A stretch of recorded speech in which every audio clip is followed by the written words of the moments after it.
હાલસ તાર છોકરાનો વહુ ક્યાં ગઈ? અરે ભૂતડી હું તને વાત કરું મારા છોકરાની વહુ ગઈ છે ખીહેર કરવા એના બાપના ઘરે.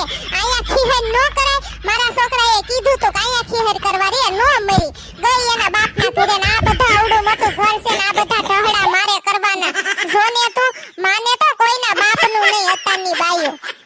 હાશી વાત છે ગોગડી તારી અત્યારના છોકરા એવા ગુડાણા છે રોયા આપણું તો કઈ માનતા જ નહીં. પૌણાવ્યા એટલે સીધા બાયડુના થઈ ગયા. બાયડું એમ કે પીરમાં જાવું છે ખીહેર કરવાન હાઈતમ આઈટમ કરવાન દિવાળી કરવાન નોરતા કરવાન ફલાણું કરવાન ઢીકણું કરવાન પૂસડું કરવાન લોકડું કરવાન તરત